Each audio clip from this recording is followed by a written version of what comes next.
Hello, and welcome to episode 8 of the Digital Theory Podcast. This is a show where three regular dudes talk about video games and assorted geekery. This is Ryan, and I'm joined by my two co-hosts, Micah and Mark. What's up? How's it going? How's it going, guys? Thanks for joining. Yeah. Excited to be back. Yeah, for sure. Hope everyone had a good holiday and Christmas break.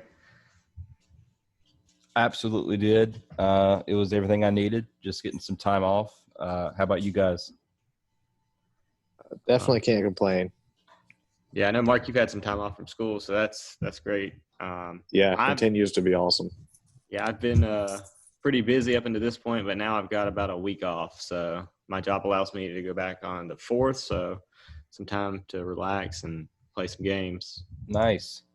I actually go back on the 4th as well. Awesome. So, yeah, we're definitely going to have quite a bit to talk about on the next episode of the podcast. For sure. Oh, yeah. But, yeah, do we want to hop in and start it off with some news? Sure. I'll go ahead and mention a couple that I discovered this week and kind of been following. First thing, for those who are still looking to hop on the next-gen train, PS5 restocks are still incoming before the year's end. We're recording this on Sunday, the 27th. So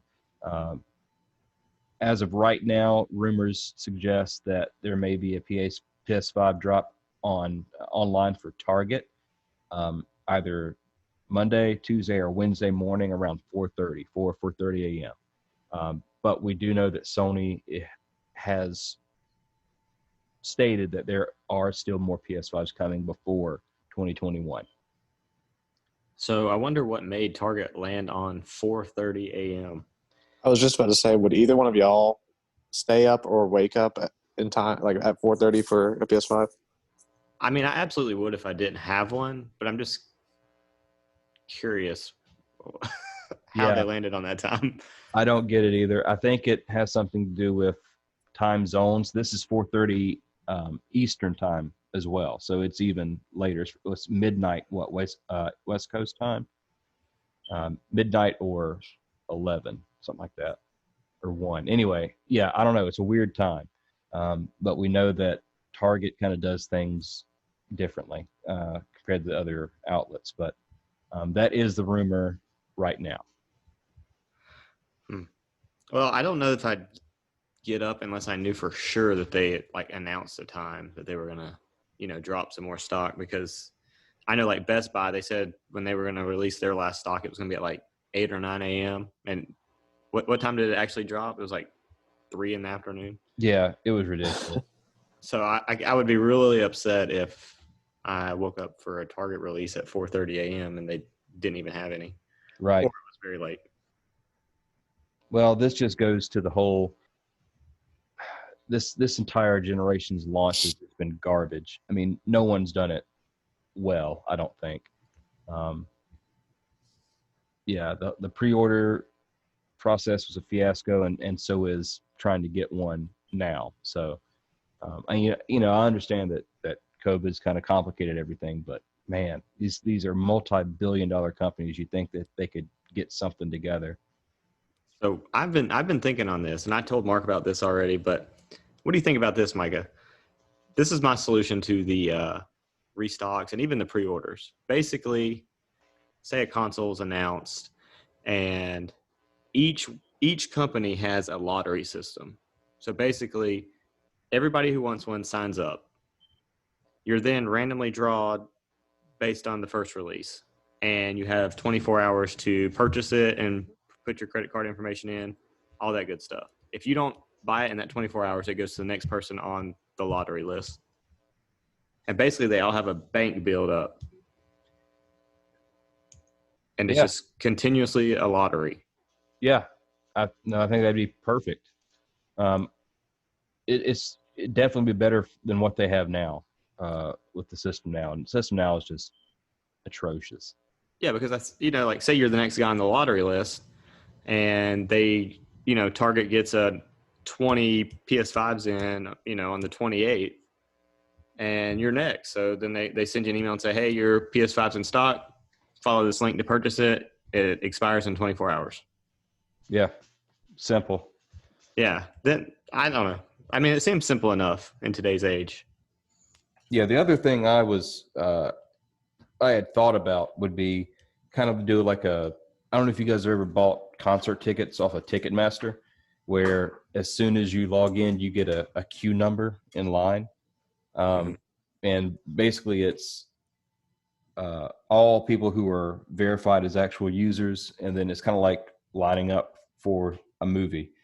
It's still first come, first serve, but there's a legitimate order to the line. But either of those methods would work. Yeah, I agree with you on that one too. I know GameStop did you're in the virtual waiting room and it said do not refresh, but essentially the website was just refreshing. Right. Walmart did something similar. That's kind of how I got my Xbox was I think it logged your IP when you logged on. And as long as you kept hitting the X out of the message that popped up said that this item's temporarily out of stock, don't refresh the page, but just hit that pop-up screen and click add to cart again. Held your place in line. That works. So I don't know. It's just been a nightmare. Yeah. Well, speaking of next gen consoles, I do have one item of news in relation to that. Have you guys seen that KFC has released a gaming console? I did see this headline. I didn't click on the story, so I'm interested to hear about this.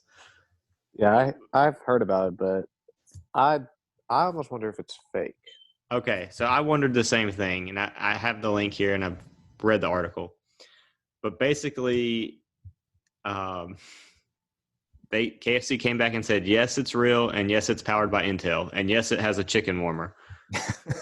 So that's the best part. Wow. The best part is the chicken warmer. So they said it will not cook chicken, fry chicken, but it does have a chamber that keeps it warm while you're gaming. I wonder if it's powered by just the heat put off by the console itself. Yeah, that's what they said later in the article. But it does say 240 FPS and 4K. So get out of here. So it's basically a PC mini tower. Basically, yes. Yeah. Man, that's legit. But there's no details on how to buy it or where to buy it, when to buy it. That was what was making. I was talking to a buddy of mine about it, and he's the one who told me he thought it was fake and explained why, which is why I thought it was fake. And because they haven't released anything about how to obtain it or when to obtain it or anything like that, that's why I'm still on the fence on if I believe them. Yeah, I see where you're coming from. I could see it being like a raffle, like some kind of marketing stunt by KFC. Like you go in, you buy something, and it enters you for a chance to win it. But I will say this: the person who confirmed it is Intel's PR guy, Mark Walton. Wow. So I don't know, but their gaming tag is "Power Your Hunger." Oh man, straight rip off of Xbox. Power your dreams is power your hunger. Yep. Oh well, hey, that's cool. Yeah, I like seeing eccentricities like that. It's it keeps everything interesting. Kind of like when Microsoft released the Series X styled refrigerator. Yes, that was funny. I like that. I mean, that's just, keep it light. It's not that serious. It's just video games, although they're making tons of money. So you love to see it. Yeah, you know what we need to sure. do? We need to hop on YouTube and just see if anyone has one of these hands-on. I haven't done that. That would be great. But yeah, there's no pricing, no details. I mean, you don't even know what games you can play on this thing. Yeah. Maybe it's like the Burger King games where you got the Colonel Sanders running around. Right. It's Grand Theft Auto with Colonel Sanders. But to segue into one of the news articles I found, I wonder if The creator from Silent Hill's new horror game, coming out in 2023, will be available on this console. See, now this is something I'm super excited about. I love the Silent Hill series. So the fact that we got another one coming and that there's an actual year on it after the heartbreak that was PT. Yeah. Well, the article I was reading said that this is not a Silent Hill game. It's an entirely new experience. Really? That's what I read. Okay. But I mean, I've heard that there's rumors of a new Silent Hill game, but like apparently the one that is coming out in 2023 is like a whole new. I don't know if it's just like an IP, a whole new IP, but they're describing it as a whole new horror experience. Gotcha. Well, any case, I'm still excited.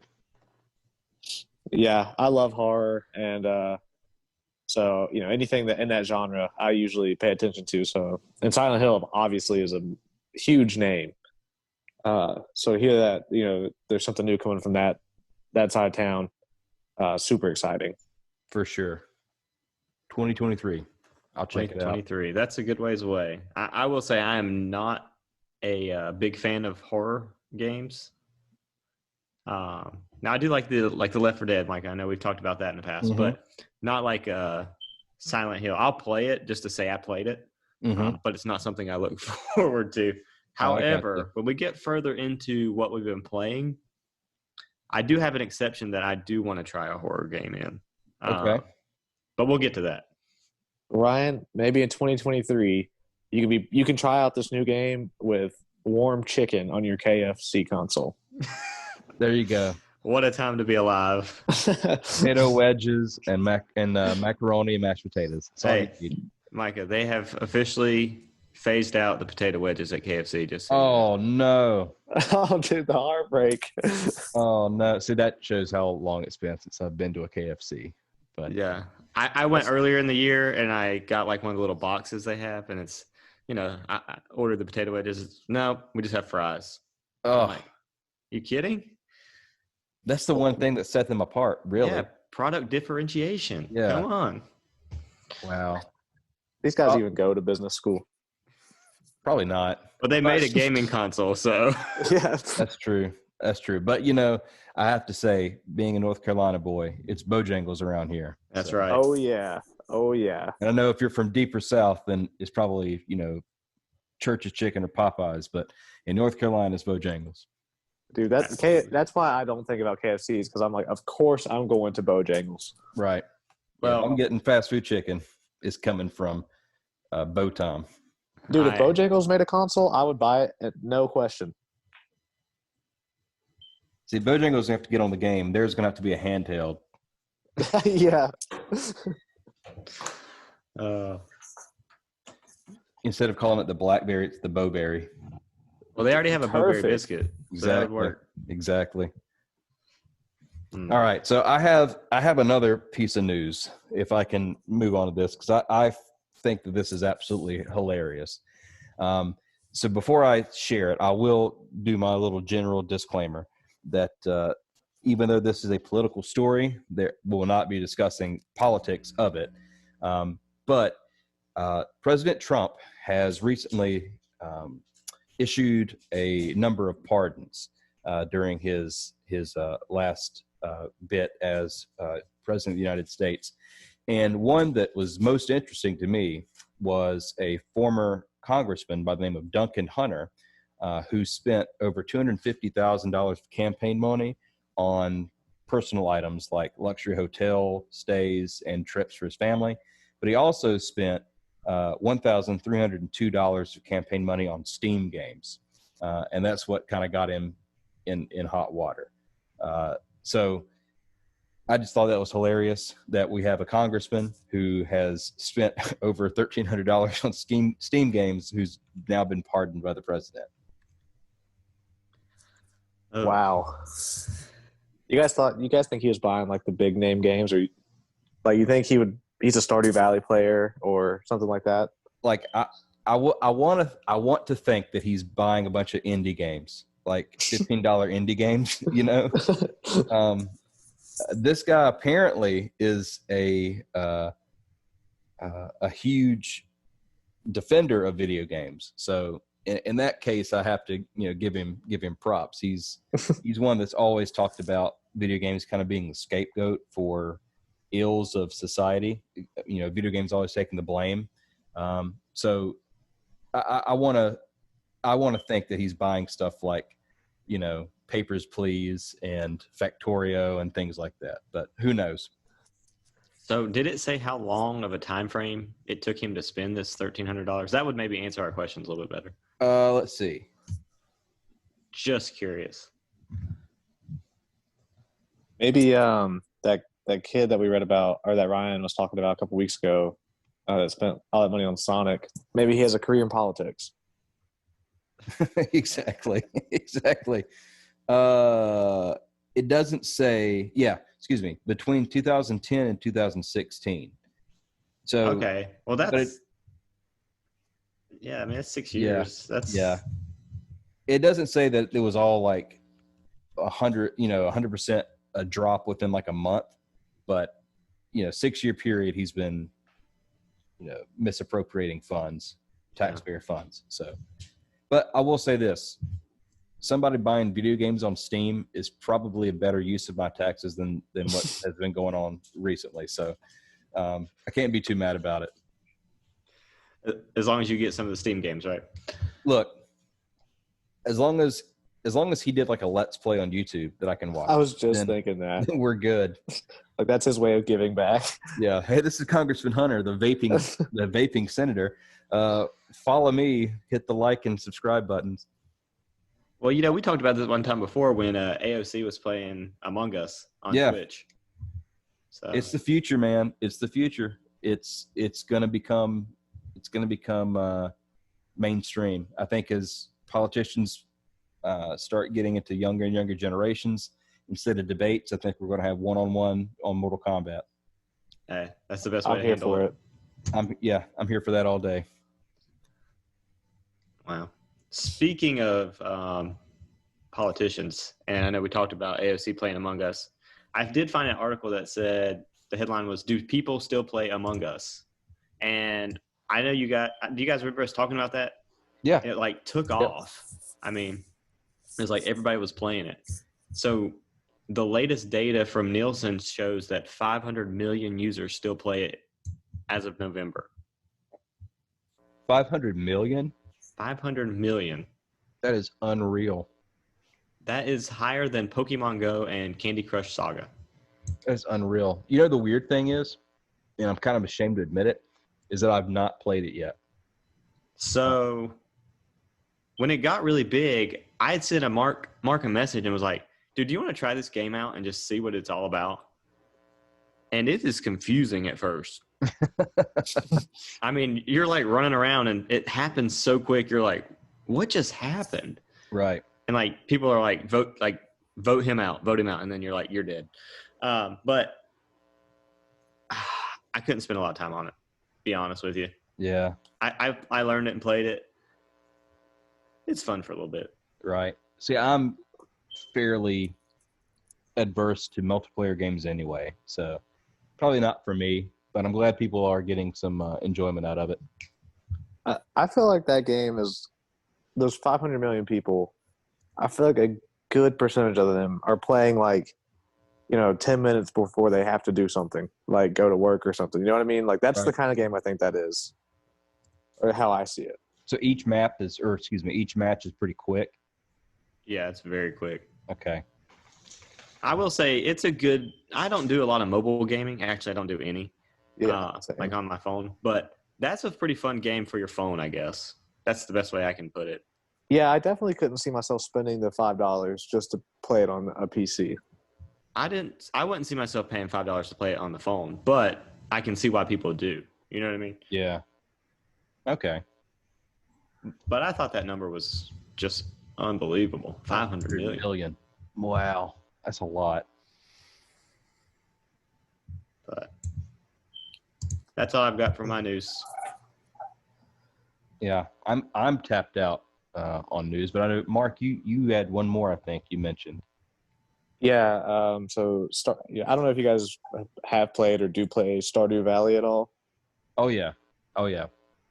Well, That's my little fast game to play whenever I have time. I have it on my Switch.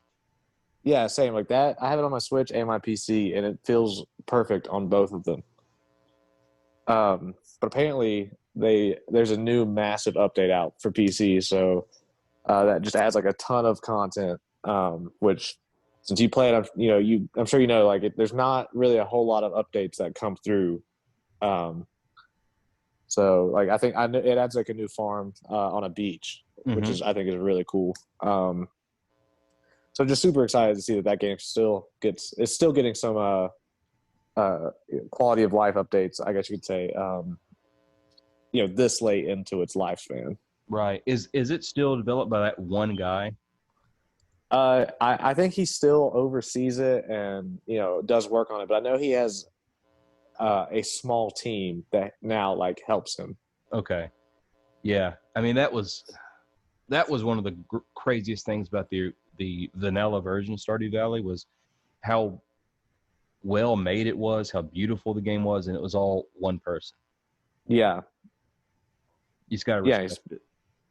Dude, I can't even imagine because I watched something on him or read something about him where it took him so many years, and he would just like dedicate any and all free time he had to develop in that game. And he talked about sometimes you'd spend like the whole day working on one, trying to figure out where one bug is coming from. Mm-hmm.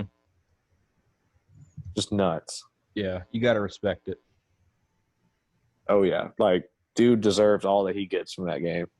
But I think that's all the news I've got for the week is just the new horror game and this update for Stardew Valley. Awesome. Well, I guess we can jump into the next section where typically go through what we're playing. Mark, I know you've got some exciting news for some stuff you've got for Christmas. I know if you want to jump on that. Sure. So for Christmas, I got an Oculus Quest 2.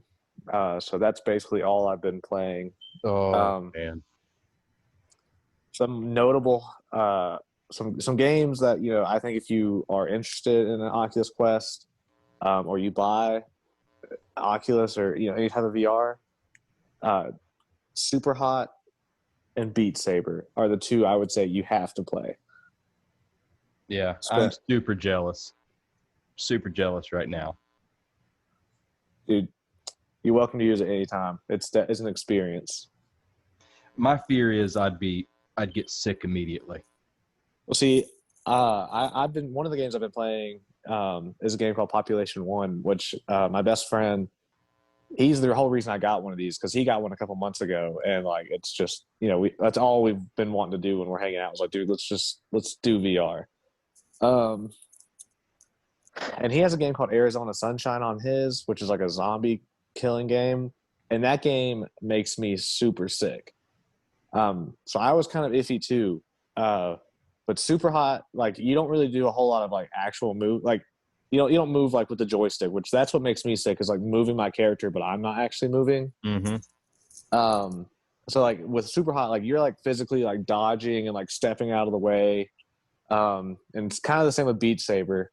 But Population 1, you do move with a joystick, but like before you even get to play the game, like you're kind of like choosing all the settings you want. And one of the things it asks you is how comfortable in VR you are. And I picked like the lowest option, like as far as like how comfortable I am, because I didn't even want to take the chance of getting motion sick. And I was able to play a couple games in a row without feeling motion sick, but I just didn't want to push it, so I called it before I ever felt it like bad. Right. Okay, well that gives me a little bit of hope then. Well, yeah, Micah, just to be completely honest with you, I was super skeptical about the VR headset, like the Quest 2. I thought, I was like, it's kind of like a gimmick to me, like this is like the next Wii, kind of deal. Yeah. But Mark got it for Christmas. And for those of you who don't know, Mark is my brother-in-law. So he was over at the house and I tried it out and it blew my mind. Specifically Super Hot. That game, it made me feel like I was like in the Matrix. I was like leaning like real slow because basically time moves as you move, like as fast as you move. So if you move fast, then time moves fast. So bullets are coming at you faster. But if you move slow, then you can dodge the bullets and you can just like see them go by your head. He's beginning to believe. It's so sweet. So it was so much fun that the next day I scoured the internet trying to find one of these Oculus Quests. Wow. And I ended up driving an hour away to go get one. Wow. Yeah. But he almost drove 5 hours away. Yeah. Incidentally, I was on Best Buy's website, and you know how you can do like store pickup near me? Yeah. Well, I was like clicking it so fast because these are like the PlayStations. You can't find them anywhere. Right. So I'm like, yes, order pickup. And I'm like clicking as fast as I can. The funny thing is I helped Mark get his Series X. So his credit card information was saved on my account. So Mark paid for it. But anyway, I went like through the list to see where it was at. And it was in Georgia, which was like 5 hours away. And I'm like, oh, that's not going to work. Luckily, I found one that was an hour away, though, at a Best Buy. Nice. Wow. Okay. So I've been right there with Mark playing the Quest 2. Dude, you know what's funny is I think everyone was kind of skeptical on Christmas about it when I opened it. And you know, watching everyone use it, like you know, my parents, your wife / my sister, and even you, like watching y'all use it and just like it, seeing like how much it isn't what you think it would be. It's just as much fun. Yeah. And, you know, Mark, I actually was doing some research. There's some games that you can do as like a family or friends where like people can hop on their phones on the couch and play with you. Like one was, I don't know the exact details, but like you're a tree and people are like throwing stuff at you like from your couch. Oh, that sounds fun. Yeah. But I will say to anyone who's listening, the like we cast the screen to the TV, like so we could see what the person in VR was seeing. And that doesn't do it justice until you actually put the headset on. Right. So like you see it on the screen and you're like, oh yeah, he's shooting people. Or like, you know, he's dodging bullets. But until you're actually like in that world, it doesn't do it justice. Yeah. All right. Well, I'm sold. That sounds awesome. So Ryan, has your wife used it since you've gotten yours? Yeah, so I'll go ahead and jump into what I've been playing, and then I'll kind of cover that. But so I've been playing Super Hot because, you know, I started out playing Marks and really enjoyed it, but I didn't get to play every level. So I'm playing it through all the way now, and I'm pretty far into it. It's a short game, so I'd say I'm about 75%. But then we were looking for like other games to download, and I found a game called Pistol Whip.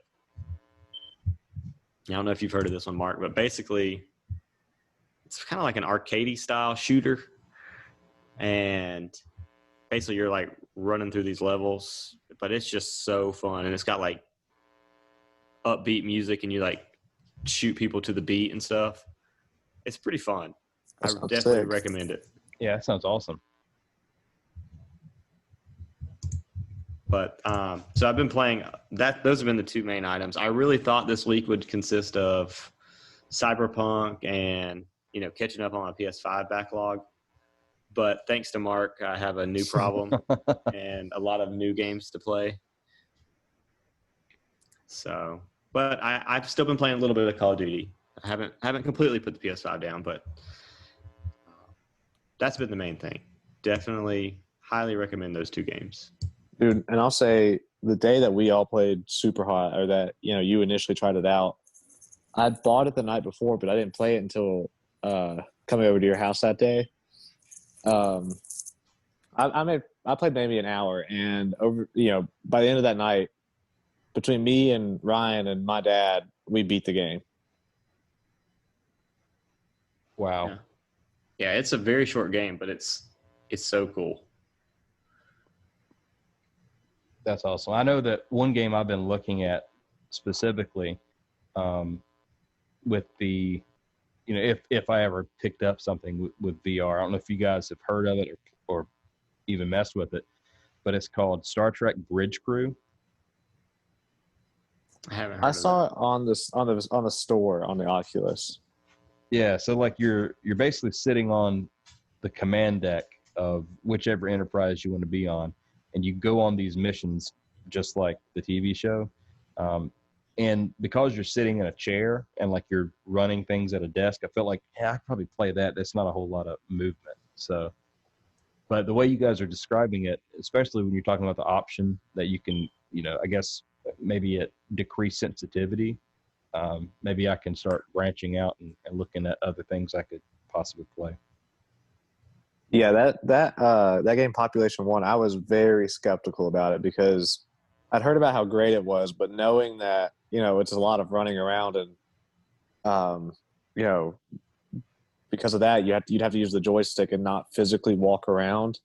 I knew that was something that I was like, that was, would easily make me sick. So whenever I was trying it and that option came up, I was like, oh, this is genius. And basically what it does is like when you're running, a circle, like a black circle, kind of like goes around your view. And so like, it kind of cuts off how much you can see in your peripheral and I guess like tunnel vision. It looks like tunnel vision to a degree, but it helped so much. Like because in that game, you're not only like running around on the ground, like you can walk up to like a wall and start climbing up the wall. And once you get up to the top, you can spread your arms out and like your character will like fly like on a because it's got like you got like a flight suit on. Yeah. So it helps so much having that like decreased vision just because it doesn't make your head so woozy. Yeah. I guess it would be the peripheral vision that would mess you up. 'Cause that's where Yeah. I agree. We also played a game. What's it called, Mark? Richie's Plank Experience. Yeah. Where basically, Mike, you ride an elevator to the top of a building and you can walk off a plank. Nah. Nah. But there's a couple other modes, and like it didn't bother me walking out on the plank and looking down at the world, And I'm afraid of heights, so I really thought that would mess with me. But that didn't. But they have like this one mode where you like put jetpacks on your hands and you can fly around the city. And oh my gosh, a few minutes into that and I was done. Yeah. Yeah. Yeah. But the good news is that Super Hot game, the whole world is like white and the characters are red. So there's not a whole lot of colors and motion. And you, like I said, time's moving as you are. So you're in complete control on that one. So that one, I didn't feel like I got sick at all playing that one. Now, Pistol Whip is much more fast-paced, and I could see where people would get sick. I bet, though, it's like conditioning. I bet if you play it incrementally longer each time, you could kind of, condition yourself to be okay with it. Yeah, that's actually what I've read. And like I mentioned earlier, my buddy had one. And then because he got one and was playing it, his dad got one. And they play that game Arizona Sunshine together a lot. And I was talking to his dad about when I tried it and felt sick. He told me that that happened to him a lot when he first started. But like you said, he just had to like incrementally build up to it. And like if he started feeling sick, he would just stop playing. Yeah, and let it pass, and then pick it up later. So with the Quest, Mark, what would you say are have you found any cons for it? I think occasionally it's not that it seems like finicky or anything, but like the hands will kind of lag sometimes. Yeah, I can see that. I agree with you. It seems like on occasion I'd be going to grab the gun or something in Super Hot and it'd be like, what is my hand doing? Yeah. But most of the time it works well. Let's see. Obviously being tied to Facebook, I don't like that. And I've read a lot that like with the Quest 2, if your account for whatever reason on Facebook gets banned, it bricks your Oculus. Ooh. So Facebook jail. Yeah, like I hardly ever use my Facebook, so I was kind of nervous about like pairing my account that they would see that and be like, well, this dude's never on, so obviously someone stole his account and then like immediately ban my account. But So far, that hasn't happened, but I have read horror stories. So, like, that's kind of like, you know, in the back of my mind. Yeah. What kind of evil? I mean, I understand Facebook bought it, but I mean, come on. But that's ridiculous that they make you link it to your account. Yeah, I mean, like, I don't know, just typical Facebook. Yeah. But Yeah, and what's kind of scary about that as well is you have to, with the store, you have to link your credit card or something to it. So you've just fed that information to Facebook as well. Exactly. And that what's interesting though is that all could change. It looks like the government's going after Facebook as monopoly. So that could very well change in the future, probably a year or so. But it looks like the government's very set on breaking Facebook up. So we'll see. Yeah. The only other con that I found, Mark, is the battery life. And I know it's because it's running that screen and, the brains behind it. But what are you seeing on battery life, Mark?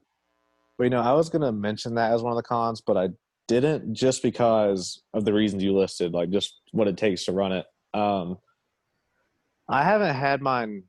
I don't think mine's died yet, or it may have died the other night when my mom was playing it. But I play it. I don't play it for as long as, like, I think we get like 2 hours of battery life, and I think we rated like a 6-hour charge to full charge. And I just don't play it in like 2-hour increments. So for me, it's not a huge deal to play for 30 to 45 minutes and then you just put it back on the charge. Mm-hmm. What about did you? See. I agree.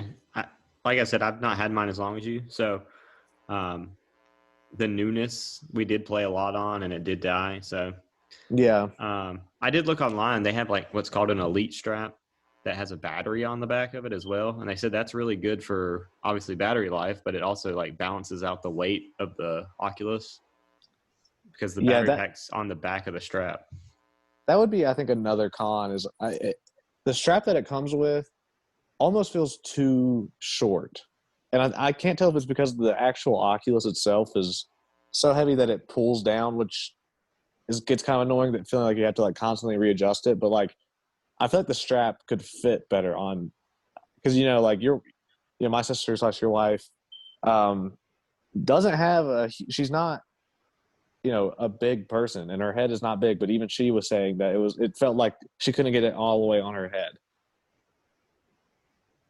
Yeah. Well, I mean, the biggest con that we all know for sure is that it messes your hair up. Yeah. You do not look good while you're playing the Oculus. That would be perfect for me. I don't have hardly any anyway, so that's good. It's made for me. Micah, it will mess up whatever hair you do have. Yeah. Well, there's not a lot, so it might leave some marks on my scalp. That might be it. Well, also, I did learn that I was in Super Hot, and I was like dodging bullets, and there's like weapons on this, like, I don't know what you want to call it, like a counter. And I went to like lean on the counter and it wasn't there. So, it can be dangerous. Yeah, I bet it could. Yeah, I did that exact same thing in Super Hot. It was like, I had watched a video of a dude like playing table tennis, which is phenomenal on the Oculus. And like he forgot that he wasn't in the room, and he like just dropped his controllers because he thought he was setting them on the table. And so like, of course I was like, that's so funny. Like what an idiot. And then the next day I was playing Super Hot, and like, there's like I was grabbing weapons out of the back of a car, and I took like, someone shot at me. So I like ducked behind the car, and then I like tried to like lean up on the car, like use my hand to prop myself up to like look over, and I fell over, and I was like, okay, I get it now. Yeah. Yeah, there's definitely going to be some embarrassing stories to come. That's great. I'm here for it. Yeah. Dude, well, don't worry. You'll join in on the action at some point, Micah. Yeah. Well, for sure. I do have a question about that. So what type of computer expense do we see it running one of these things? Like what's the hardware requirement? Well, it's all it's standalone. Oh, it's a standalone thing? Okay. Yeah. So no requirement, just a lot of money. Right. Well, yeah, that's a whole other story. Dude, but I'll say though, like for what you pay for it, like it has like the sound quality for games. Like I mean, you don't wear headphones. I guess you could, but like you can't really hear the outside world when you're playing, which I think is that much more immersive. Mm-hmm. And then like in multiplayer games, it's got a microphone built into it. And so I was playing that game Population One with my buddy, and like we were just talking to each other, over the Oculus. I mean, it sounds great. Yeah, That's cool. I'll say the same, Mark. The audio is pretty superb. So you think these are what gaming is moving towards as a standard, or you think this is a kind of a specialized product? I think it's going to be specialized, but I think it is the future. I think you're going to see both. You know what I mean? Yeah. Like there's Yeah. going to be I would not want to play this all the time. You know what I mean? Right. It has its place, but I think like when VR first came out, it was like I think it was gimmicky. Yeah. Everything was triangles. Yeah, but this is a different world. That's cool. Yep. That is cool. So, what about you, Micah? What have you been playing? Well, I've been kind of sticking with my Series X, been getting a lot of playtime with it. So, still playing the games we talked about last week. I'm still enjoying and playing Cyberpunk. Still playing and enjoying AC Valhalla. Both of those, I actually restarted when I got the Series X, just because it was such a different experience than experienced on the One X. So Cyberpunk, I just got way more drawn into the city and the story, because I wasn't constantly noticing, stuttering or bugs, or even the fact that the city felt kind of empty of pedestrians. You don't get that on the Series X. And the same thing with Valhalla. I kind of missed parts of the story because I was getting so annoyed with the screen tearing. And now playing on the Series X, I don't have any of that, so I've been kind of been able to enjoy the story for what it is. Really exciting two things that I've been playing on it though. One was a Christmas gift this year. I got Yakuza 7. Been playing it on the Series X, and for people who may have played some of the Yakuza games before, Yakuza 7, if you haven't played it yet, is a completely different beast. So, like, you still get the story, you still get the craziness of Yakuza and how quirky, like, the side missions are. But Yakuza 7 is a turn-based RPG battle system, so it's not a brawler anymore. So you're basically selecting attacks and defenses and moving people around, kind of Final Fantasy style, old school Final Fantasy, although you still have like free movement around the map. So it's a completely different direction for the series, but one that I think is good. It is just as enjoyable as the other games. And now that we have a new protagonist, Cosmo Kiryu is gone. This is the perfect time to try something new. So I'm super into that game at the moment. And then lastly, the Christmas gift that I got myself is probably the most, in my opinion, these are bold words, okay? I know what I'm saying here. This is maybe one of the most overlooked games of the holiday season, and it's Immortals Phoenix Rising. This game is tight. That is a good game. Basically, think of Breath of the Wild without breakable weapons and the survival features and better combat. Yeah, I was gonna say that one looks. When I was looking at like the video and the gameplay, it looked almost identical to like a Zelda game. Yeah, it is Breath of the Wild for people who didn't like Breath of the Wild combat. Oh boy, might need to check this one out. Dude, I'm telling you, it is so good. And it's all based in Greek myth, Greek gods and things. So you can definitely tell that Ubisoft was developing this either right after or alongside of Odyssey. But it is like, and I understand why they did it. I understand that Valhalla is a much a game with a much larger scope. It's got more gameplay features in it. It's graphically more intensive, but I think for Immortals, its simplicity is what does it credit. It has a very stylized visual style, and it's not bogged down with a ton of gameplay mechanics. It's pretty simple stuff, but the puzzles are really good, and the combat is simple, but really enjoyable. How many hours have you played on this one, Micah?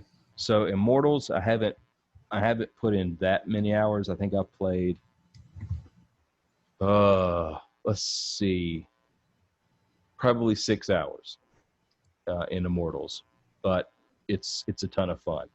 For Cyberpunk, I'm up to, since I restarted it, I'm up to about 20 hours, and Valhalla, since I started it, I'm up to about 14 hours. I was at 48 hours on Valhalla before I restarted it. So did you plan to restart both those games? Like, were you like had even before you knew you were getting the Series X this early? Would you have restarted the games had you got it when you originally thinking you were going to get the Series X? Probably not. I think I probably would have been done with those because I assumed that I was going to get the Series X probably in like April or May. You know what I mean? Right. Yeah. And just because I lucked out and I got it, and I hadn't been playing them that much, I figured I would just go ahead and restart it, and I'm so glad I did. And I will say that Valhalla, I was 48 hours into the game, but the way I play open world games is, especially this one, is each little region of the map has a story arc. I would beat the story arc, and then I would complete all the side missions in that region. I'm like on open world games, I feel like I have to do everything. It's like a compulsion. So a lot of those hours were just me running around and exploring and doing side content. So I really wasn't that far in the story anyway. So, but yeah, it wasn't a planned thing. But I will say that it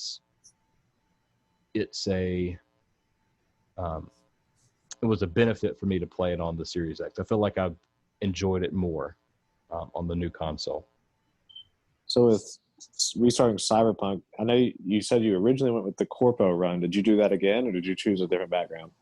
I went Corpo again on this one because I still wanted to keep my same build. I was doing a high agility pistol and katana build, kind of do like a Corpo ninja. So I'm going to finish it as Corpo, and then probably my second playthrough when the next gen update comes out. I think they're talking February, March. I'll probably do, I'm leaning towards Street Kid. I might do Nomad though. I have to decide. Nice. So speaking of your Series X, Micah, have you ran into any kind of issues with it? Similar to Mark had? That's me knocking on wood. No, I have not yet. So far, it's been pretty smooth. I got an external SSD, so I've been putting some of my older games on it, running them off of that. It works fantastic. So I'm totally in love with it. It's been nothing but flawless for me. That's great. That is one of the perks of getting it a little bit later. You didn't have that day one bugginess. Right. Yeah, I did when I got my original PS4 back in the day. And because of that, I've kind of decided that I'll let the first month or so slide and then try to get one. That's just kind of my style from now on. But as of right now, no problems. That's interesting. You said that because of that is why you wait, because that is exactly what I was going to say about the Series X. Like, I'm happy I have it. I definitely love it, but because of what I went through with it for the first little bit, like next console drop, I'll probably wait. Like, I don't know that I'll jump on it. Yeah, I think that's just from my personal experience. I just think that's the smart move. I know that my original PS4, I actually had to send off for Sony, and I was without it for like 4 weeks. It was a faulty disk drive, and that was just painful.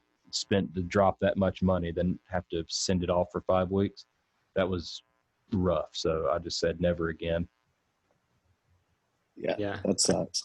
I think on the PS5 side of things, from what I've seen, just a little bit I've been playing of Call of Duty, I haven't noticed as many bugs. It seems like each week it still continues to improve on the little things too. Like I said, voice chat has been a big problem for Call of Duty, and it still is, but it's not as bad. So it's like each week they like improve it. So we're getting there. I haven't had any like game crashes or system crashes lately. So looks like they're smoothing everything out. Yeah, and I agree. I think that's kind of par for the course for both Microsoft and Sony at the moment. I know that, and correct me if I'm wrong, because I could be mistaken. This is the last time I read anything on it. I heard that there are some elements of the PS5 that aren't active yet. So like the VRR isn't active in the actual hardware's firmware. And I know Sony's TVs are doing the same thing. Like my X900 is the firmware is not enabled for VRR on my monitor. It is enabled for 120 hertz. So I do have a 120 refresh rate TV that's enabled, but the VRR is not. So I think it's just a lot of this hardware was put out maybe a bit too early, or maybe the pandemic has kind of messed up their pipeline of when they expected work to be done on certain features. But I've seen that on both consoles. I've seen it on this TV that I bought.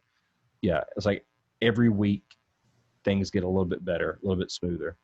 Yeah, I agree with you. I do know that, I don't know how it is on the Xbox side of things, but for the PlayStation, they still haven't turned the expansion slot on. So yeah, that's a big need that needs to be addressed, and hopefully that's coming soon, because the SSD that's pre-installed is just too small. Right. And have they posted the approved vendor list for SSDs for the expansion slot? I haven't heard of anything yet. I'm very interested to see what the requirements are for that, that additional SSD, because it's not going to be as fast as the one built in. But I'm interested to see what the hardware requirements are. If it's going to require a super expensive SSD, or if you can get away with one a little bit cheaper. Yeah. Now for the Xbox, don't they have a brand specific? Yeah, that is if you want to run the Series X enhanced games off of it, you have to have that specific branded drive. Yeah, and is that Microsoft owned?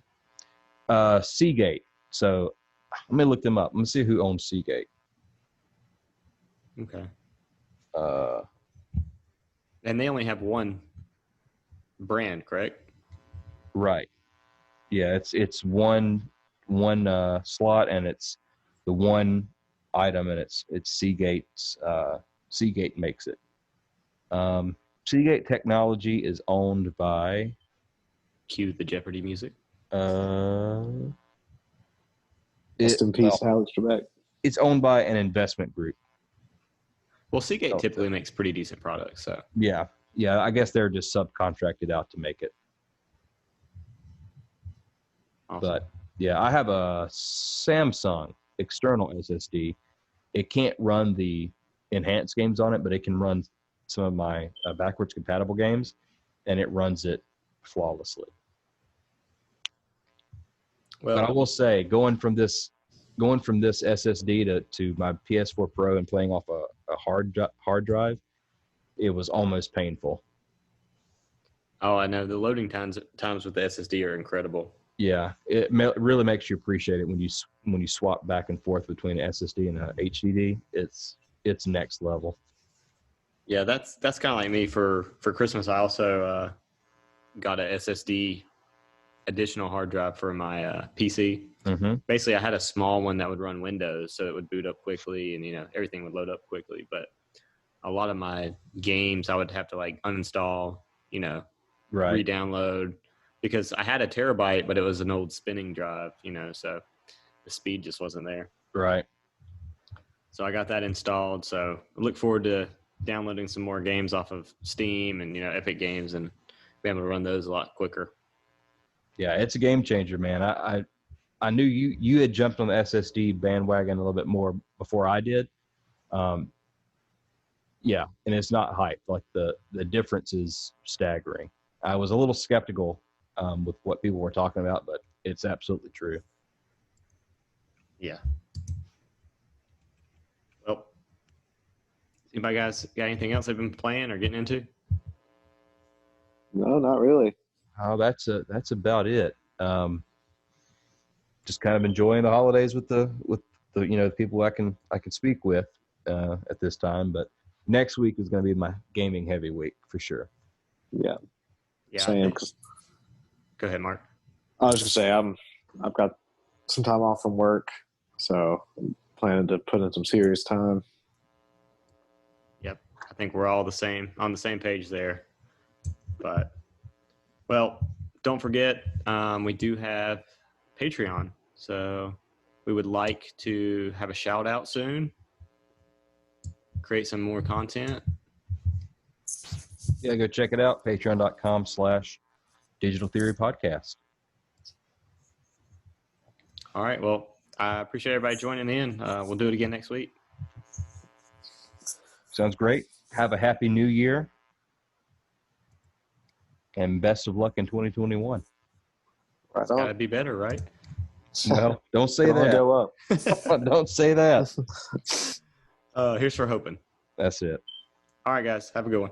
Good evening. Peace.